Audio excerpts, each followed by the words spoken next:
நம்முடைய பிதாவாகிய தேவனுடைய அன்பும் ஆண்டவராகிய இயேசு கிறிஸ்துவின் கிருபையும் சமாதானமும் உங்கள் அனைவரோடும் கூட என்றென்றைக்கும் இருப்பதாக. தலைப்பு: நான் உன்னை விட்டு விலகுவதும் இல்லை, உன்னை கைவிடுவதும் இல்லை.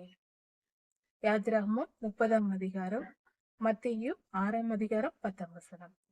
ஆசரிப்பு கூடாரத்தில் உள்ள தூப பீடத்தை குறித்து தியானிக்கிறோம். அதிலிருந்து எழும்புகிற புகை, தூப பீடத்திலிருந்து வருகிற அந்த வாசனையான புகை என்பது ஜெபத்திற்கு அடையாளமாக இருக்கிறது. அந்த ஜெபத்தை குறித்து நாம் தியானித்து வருகிறோம். மத்தேயு 6ஆம் அதிகாரத்தில் கொடுக்கப்பட்டிருக்கிற கர்த்தருடைய ஜெபத்தை நாம் இப்பொழுது தியானித்து வருகிறோம். இதில் உம்முடைய சித்தம் பரமண்டல ஜெபத்தை குறித்து நாம் தொடர்ந்து தியானித்து வருகிறோம். இப்பொழுது உம்முடைய சித்தம் பரமண்டலத்தில் செய்யப்படுவது போல பூமியிலேயும் செய்யப்படுவதாக என்ற வாக்கியத்தை குறித்து சற்று ஆராய்ந்து பார்ப்போம். இதை புரிந்து கொள்ளும்படியாக ஒரு உவமை ஒன்றை நாம் பார்க்கலாம். ஒரு சிறு பெண் இருந்தாள். ஒரு 4-5 வயதுள்ள ஒரு சிறிய பெண் ஒருத்தி இருந்தாள். அந்த மகளை அந்த தகப்பன் கூட்டிக் கொண்டு ஒரு பார்க்குக்கு செல்ல விரும்பினார்.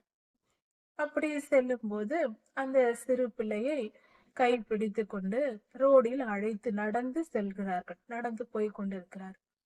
அப்பொழுது நடந்து போய் கொண்டிருக்கும் போது ஒரு அது குறுகலான ஒரு பாதை வழியாக செல்லுகிறார்கள். அந்த வழியில் போகும்போது ஒரு சைக்கிள் ஒன்று எதிரே வருகிறது. அப்பொழுது அந்த குறுகலான பாதையில் செல்வதால் அந்த மகள் தன் தகப்பனாரோடு ஒதுங்கி பாதையில் செல்லுகிறார். அதன் பின்பாக அடுத்ததாக ஒரு பைக் வருகிறது. அந்த பைக் வரும்போது அந்த தகப்பன் தன் மகளை கவனிக்கிறார். அந்த மகள் கொஞ்சம் பயப்படுகிறாள். கொஞ்சம் பயந்தாலும் தன் தகப்பன் கூட இருக்கிறார் என்ற தைரியத்தோடு கொஞ்சம் கொஞ்சமாக விலகி ஒதுங்கி அதன் அருகில் மிக அருகில் சென்ற போதும் கூட ஒதுங்கி தப்பித்துக் கொள்கிறார். அந்த பைக் கடந்து போய் விடுகிறது. அதற்கு அடுத்தது ஒரு கார் எதிரில் வருகிறது. அதை பார்த்ததும் அந்த மகள் மிகவும் பயப்படுகிறார். சிறு பெண் அல்லவா, எதிரில் குறுகலான தன் பக்கத்தில் வந்து விடுமோ, வேகமாக வருகிறது, பாதை குறுகலாக இருக்கிறது, பயப்படுகிறார். அதை பார்த்த தகப்பன் அந்த தன் மகளை கையை பிடித்து கொண்டு தன் பக்கமாய் சேர்த்து கொண்டு கார் போக வழிவிடுகிறார். அப்பொழுது அந்த மகள் சந்தோஷப்படுகிறார். அந்த காரியம் நம்மை விட்டு போய்விட்டது, பயப்பட தேவையில்லை என்று தைரியம் அடைக்கிறார். அதன் பின்பாக மீண்டுமாக அந்த பார்க்கை நோக்கி அவர்கள் இருவரும் நடந்து போய் கொண்டிருக்கிறார்கள். அப்பொழுது பார்த்தால் ஒரு பெரிய லாரி வருகிறது, மிக வேகமாக வருகிறது. அதை பார்த்ததும் அந்த மகள் பயப்படுகிறார். உடனே அந்த தகப்பன் என்ன செய்கிறார், தன் மகளை மிக மிக அதிகமாக தன் வலது பக்கத்திலிருந்து தன் இடது பக்கத்திற்கு மாற்றிக்கொண்டு தான் அந்த லாரியின் பக்கத்தில் சென்று தனக்கு தானே அந்த மகளை மறைத்து கொள்ளுகிறார். அந்த லாரி அந்த மகள் மேல் பட்டு விடாதபடிக்கு மறைத்து கொண்டு மிகவும் பாதுகாப்பாக மறைத்து கொண்டு அழைத்து செல்லுகிறார். இப்படி போய்கொண்டிருக்கும் போது திடீரென பல வாகனங்கள் அங்கு வந்து விடுகிறது. கார் வருகிறது, லாரி வருகிறது, பஸ் வருகிறது, எல்லா பக்கங்களிலிருந்தும் வருகிறது. அது ஒரு 4 வழி சாலை அருகே இருக்கிறார்கள். அந்த ரவுண்டானா என்று சொல்வார்கள், அந்த இடத்தில் இருக்கிறார்கள். எல்லா பக்கமும் வருகிறது. அந்த சிறு பெண் மிகவும் பயப்படுகிறாள். என்ன செய்வதென்று தெரியவில்லை, பயமாக இருக்கிறது. தன் தகப்பனாரோடு அண்டிக் கொள்கிறார். அப்பொழுது அந்த தகப்பன் அந்த மகளை எடுத்து தன் தோளில் சுமந்து கொண்டு அவர் கடந்து செல்லுகிறார். ஏனெனில் எல்லா பக்கமும் வண்டி வருகிறது, நிறைய ஆபத்து வருகிறது, பிள்ளைக்கு எதுவும் ஆய்விடக்கூடாது என்று, தன் மகளுக்கு எந்த ஆபத்தும் நேரிடக்கூடாது என்று தன் மகளை சுமந்து கொண்டு தன் தோளில் சுமந்து கொண்டு அந்த பாதையை கடந்து செல்லுகிறார். அப்படி போகும்போது அந்த பார்க்கை வந்து அடைகிறார்கள். அந்த பார்க்கில் அடைந்த உடனே அங்கு நிறைய பூச்செடிகள் இருக்கிறது, அதிகமான பட்டாம்பூச்சிகள் பறக்கிறது, விளையாட்டு பொருட்கள் எல்லாம் அங்கு நிறைய இருக்கிறது, ஊஞ்சல் இருக்கிறது.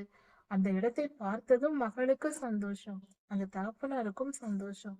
உடனே தன் மகளை இறக்கி விடுகிறார். சுமந்து வந்து கொண்டிருந்தார் அல்லவா, இறக்கி விடுகிறார். நீ போய் விளையாடு என்று. அந்த பார்க்கில் அந்த பிள்ளை பூக்களை பார்க்கிறாள், பட்டாம்பூச்சி பிடிக்கிறாள், ஊஞ்சலில் விளையாடுகிறாள், சந்தோஷமாக இருக்கிறார். இப்படியாக இந்த சம்பவம் நடக்கிறது. சரி, இந்த ஓமை எதற்கு என்றால், இந்த ஓமையில் அந்த தகப்பன் தான் நம்முடைய ஆண்டவராகிய இயேசு கிறிஸ்து. அந்த சிறு பெண் தான் நாம். இப்படி அதை வைத்து அவர்கள் சென்ற பாதை இருக்கிறது அல்லவா, அதுதான் நம் வாழ்க்கையின் பாதை. கர்த்தரும் இதே போலதான் நம்முடைய வாழ்க்கையில் நம்மை அவர் வழி நடத்த விரும்புகிறார். நாம் எப்பொழுது ரட்சிக்கப்பட்டு கர்த்தரை ஏற்றுக்கொண்டு அவரை நம் தெய்வமாக ஏற்றுக்கொண்டு அவரிடத்தில் நம் வாழ்க்கையை அர்ப்பணிக்கிறோமோ, அவர் நம்மை பாதுகாக்க நம் அருகிலேயே இருக்கிறார். நம்மை விட்டு விலகுவதும் இல்லை, அவர் நம்மை கைவிடுவதும் இல்லை. கர்த்தர் சொல்லி இருக்கிறாரே, நான் உன்னை விட்டு விலகுவதும் இல்லை, நீ கைவிடுவதும் இல்லை என்று. அதே போல கர்த்தர் என்ன செய்கிறார்? நம்மை இந்த சிறு பெண்ணை இந்த தகப்பன் வழி நடத்தி செல்வது போல நம்மை அவர் வழி நடத்தி செல்லுகிறார். வாழ்க்கையில் இந்த ஓமையில் அந்த அவர்கள் கடந்து வந்த பாதையை பார்க்கும்போது முதலில் அவர்கள் போகும் பாதையில் சைக்கிள் வந்தது. இது ஒரு சிறு சிறு துன்பங்கள் எல்லாம், வாழ்க்கையில் வருகிற பிரச்சனைகளை எல்லாம் நாம் ஊமையாக வைத்துக் கொள்ளலாம். அதை நாமே எதிர்த்து ஜெயிக்க வேண்டும் என்று கர்த்தர் அமைதியாக இருப்பார்.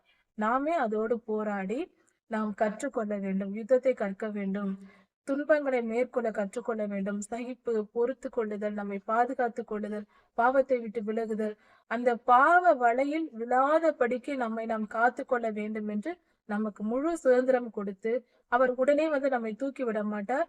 நாம் சமாளிக்க வேண்டும் என்று அமைதியாக கூட இருந்து பார்த்து கொள்வார். அந்த சைக்கிளை நாம் சைக்கிள் போன்ற ஒரு சின்ன சின்ன துன்பங்களை நாம் மேற்கொண்டு விடுவோம். அதன் பின்பு ஒரு மோட்டார் பைக் வரும். அந்த பைக்கை பார்த்த உடனே ஒரு பைக் ஒன்று வரும். பைக்கை போன்ற கொஞ்சம் பெரிய துன்பங்கள் வரும் வாழ்க்கையில். அதை நாம் கொஞ்சம் பயத்துடனும் நடுக்கத்துடனும் ஜெபத்துடனும் போராடி நாம் மிகவும் பயத்தோடு அதை மேற்கொண்டு ஜெயித்து விடுவோம். அப்பொழுதும் கர்த்தர் நம் கூடவே வந்து கொண்டிருப்பார். என்ன நம்மை கவனித்துக் கொண்டே இருப்பார், நம்மை பாதுகாக்கும்படியாக. அதற்கு அடுத்தது கார் போன்ற துன்பங்கள் வரும். அப்பொழுது நம்மால் சமாளிக்க முடியாது. நாம் மிகவும் பயப்படுவோம், என்ன செய்வதென்று தெரியாது. உடனே ஓடி போய் ஜெபத்தில் கர்த்தரிடத்தில் விழுவோம். ஆண்டவரே, எனக்கு இப்படிப்பட்ட துன்பம் வந்ததே, நான் என்ன செய்வேன், என்னை பாதுகாத்துக் கொள்ளும் என்று நாம் ஜெபித்து கொண்டே இருப்போம். முழுமையாக நம்மால் ஒன்றும் செய்ய முடியாத நிலை இருக்கும். அந்த நேரத்தில் கர்த்தாவே என்று அவர் காலில் விழுந்து விடுவோம். அது ஒரு நோய் துன்பமாக இருக்கலாம், ஒரு பிரச்சனையாக இருக்கலாம், சண்டை வம்புகள் போன்ற பிரச்சனைகளாக இருக்கலாம், இல்லது குறைகள், பற்றாக்குறைகள், பண கஷ்டம் போன்ற குறைகள் இருக்கலாம். ஏதோ ஒன்று, பஞ்சம், பட்டயம், நோய், கொள்ளை நோய், இந்த 3 விதமான துன்பங்கள் மனித வாழ்க்கையில் வரும். இது கர்த்தருடைய நியாய தீர்ப்பாக இருக்கும். அதனால் இப்படிப்பட்ட காரியங்கள் வரும்போது நாம் மிகவும் பயப்படுவோம். அப்பொழுது கர்த்தரை போய் அண்டிக் கொள்வோம். அப்பொழுது கர்த்தர் நம்மை கவனித்து நம் கையை பிடித்து காப்பது போல அந்த கார் போன்ற துன்பங்கள் வரும்போது நம்மை கையை பிடித்து காத்து கொள்வார். அதற்கு பின்பு லாரி போன்ற மிகப்பெரிய உபத்திரவங்கள் வருகிறது என்று வைத்துக் கொள்வோம். அந்த சூழ்நிலை ஏற்படும் போது கர்த்தர் உடனே அந்த வேகத்தோடு வருகிற லாரி மிக வேகமாக வருகிறது, நம்மை வீழ்த்தி விடும், நம்மால் உயிர் தப்ப முடியாது, நாம் அவ்வளவுதான், நம் உயிர் போனது, நாம் மரிக்க போகிறோம் என்ற நிலை நம் மனதில் இருக்கும். ஆனால் உடனே வந்து கர்த்தர் அந்த ஆபத்திலிருந்து நம்மை காப்பாற்றி விலக்கி விடுவார். அது ஒரு நோயாக இருக்கலாம், பிரச்சனை அல்லது பற்றாக்குறை எதுவாக இருந்தாலும் கர்த்தர் அதிலிருந்து நம்மை காப்பாற்றி நம்மை இழுத்து விட்டு விடுவார். அந்த துன்பத்திலிருந்து நம்மை காத்துக் கொள்வார். நாம் அப்பாடா என்று பெருமூச்சு விடுவோம், சந்தோஷப்படுவோம். அவ்வளவு பெரிய துன்பத்திலிருந்து கர்த்தர் என்னை காப்பாற்றினார் என்று நாம் மகிழும்படியாக கர்த்தர் செய்வார். இதற்கு அடுத்தது பலவிதமான வாகனங்கள் ஒன்றாக சேர்ந்து வந்தது போல நம்மால் துளி கூட தப்பிக்க முடியாது என்பது போன்ற மிகப்பெரிய துன்பங்கள் வரும். இப்படிப்பட்ட சூழ்நிலை வந்ததானால் பார்ப்பார் கர்த்தர், இப்பொழுது என் மகனை நான் கீழே விட மாட்டேன் என்று ஒரே தடியாக தூக்கி தன் மார்பில் ஏற்றுக்கொள்வார். இப்படிப்பட்ட துன்பங்களை என் மகள் பார்த்தாலும் பயந்து விடுவாள் என்று அப்படியே அந்த சிறு பெண்ணை தூக்கி தன் மார்பில் அணைத்து கொண்டு முகத்தையும் மூடிக்கொண்டு, நீ அதை பார்க்க கூட வேண்டாம், நான் உன்னை பார்த்துக் கொள்கிறேன் என்று பத்திரப்படுத்திக் கொள்வார். அந்த பாதையில் நம்மை சுமந்து கொண்டு அந்த கால கட்டத்தை கடந்த பின்பு நம்மை சுமந்து அந்த காலத்தை கடக்க அவர் தம்மில் வைத்து நம்மை மறைத்து கொண்டு அந்த துன்ப காலங்களை விரட்டி விடுவார். இப்படியாக நடக்கும். இதுவும் கர்த்தருடைய மாறாத அன்பினால் நமக்கு கிடைக்கிறது. அவர் நம்மை விட்டு விலகாமலும் நம்மை கைவிடாமலும் இருந்து இப்படியாக நம்மை பாதுகாப்பார். இப்படி எல்லாவித துன்பங்களும் துயரங்களிலும் இருந்து கர்த்தர் நம்மை காப்பாற்றுகிறார். இப்படி அதற்கு அடுத்ததாக இன்னொரு நிலை, அது என்னவென்றால் அந்த பார்க்கை அந்த அவர்கள் இருவரும் அடைகிறார்கள் அல்லவா, அது போல சந்தோஷமான நிகழ்வுகள் நம் வாழ்க்கையில கொடுத்து கர்த்தர் நம்மை உயர்த்தி வைத்து அழகு பார்ப்பார். அனுபவித்திரு மகளே என்று நம்மை இறக்கி விட்டு அந்த சந்தோஷத்தை அனுபவிக்கும்படியாக நமக்கு வாய்ப்புகளை கொடுத்து அவர் பார்த்து நம் சந்தோஷத்தை பார்த்து நம்மளுடைய மகிழ்வில் அவர் பங்கெடுத்து அவரும் மகிழ்ந்திருப்பார். இப்படிதான் கர்த்தருடைய வழி நடத்துதல் நம் மேல் இருக்கிறது. இதை நாம் புரிந்து கொள்ள வேண்டும். இந்த உவமையை வைத்து பார்க்கும்போது மனிதனை கர்த்தர் எப்படி வழி நடத்துகிறார் என்பதை புரிந்து கொள்ள முடியும். இதில் நாம் கவனிக்க வேண்டும், இந்த ஒவ்வொரு சம்பவத்திலும் கர்த்தர் நம்மோடு இருந்தார். நாம் அவரை பார்க்கிறோம், அவர் நம்மை பார்க்கிறார். இதுதான் ஜெபம். கர்த்தருக்கும் நமக்கும் உள்ள உறவு தொடர்பு எங்கிருக்கிறது என்றால் ஜெபம்தான். இந்த தகப்பனும் மகளும் செல்லும் போது இருவரும் ஒன்றிணைந்தே செல்லுகிறார்கள். அதனால்தான் அந்த மகள் பாதுகாக்கப்படுகிறார். ஒருவேளை அந்த தகப்பனை விட்டு அந்த பிள்ளை ஓடி இருந்ததானால் ஏதோ ஒரு ஆபத்தில் மாட்டி இருக்கும் அல்லவா. அதே போல நம்முடைய ஜெபம்தான் கர்த்தருக்கும் நமக்கும் இணைந்து, அதாவது நம் கர்த்தரோடு இணைந்து பயணிப்பது என்பது ஜெபத்தோடு பயணிப்பது. தினமும் நாம் ஜெபித்து கர்த்தரோடு பயணித்து வரும்போது நாம் நித்திய ஜீவனை சுதந்திரித்துக் கொள்ள முடியும். நம் துன்பங்கள் எல்லாவற்றிலிருந்தும் வெற்றி பெற முடியும். இதைதான் இந்த ஓமையில் கர்த்தர் நமக்கு வெளிப்படுத்தி இருக்கிறார். இந்த காரியங்களை நம்ம பார்க்கும்போது இந்த சம்பவத்தை நம்ம கவனித்து பார்த்தால் அவர்கள் ஒன்றிணைந்து இருப்பது, அந்த மகள் தன் தகப்பனோடு இருந்ததுதான் அந்த மகள் செய்த காரியம். அதனால் அந்த மகள் பாதுகாக்கப்பட்டாள்.